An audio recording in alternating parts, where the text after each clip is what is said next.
you've just flown all the way from where today? Minnesota.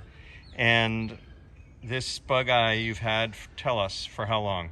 Bought it in 1970 when I was 19 years old. And where did you get it? I bought it in Santa Barbara, California, and had many great years with it there, but then moved back to the Midwest and it got garaged for a very long time. Well, in 1970, what was the story? Where was it? Who did you get it from?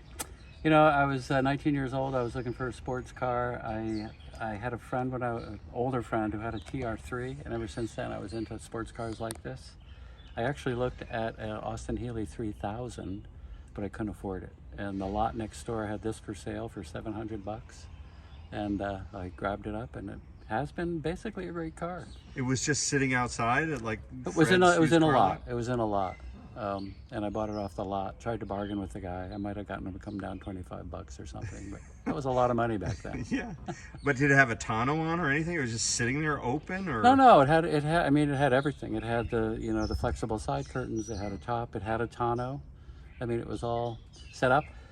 Unfortunately, the previous owner decided to put a wooden mid panel in here, and it was really ugly, and he did a lot of rewiring to get switches down here, and I lived with it for a while, but then I finally pulled it out, and now we're back more or less to the original look, which I like. So you had the thing for 55 years, and when did you decide you were going to do something with it? What was the...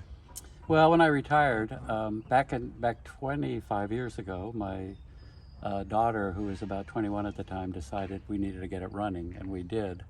But as I found out bringing it here, there were a lot of parts that were kind of worn out, and it was really hard to drive. I mean, it would vibrate all over the road, and so then I moved to Michigan. It sat in a garage in Minnesota in a barn, and when I came back, I said, I want to get this thing running again.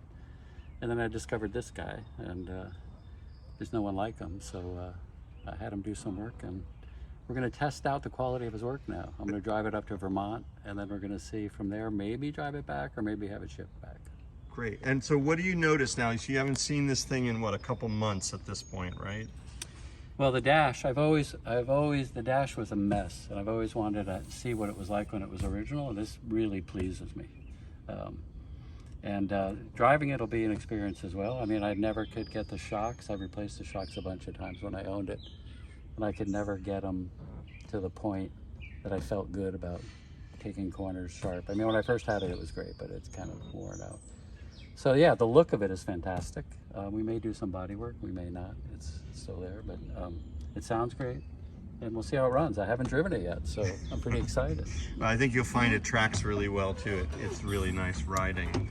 But thank you so much for entrusting us with this. It was a huge project, and we're so grateful to have an opportunity to kind of reconnect you with your old friend, because now you may never want to get out of this. Yes, I may never be able to get out of it. Thank you so much, Yeah, Ray. yeah, I you're really welcome, appreciate David. it.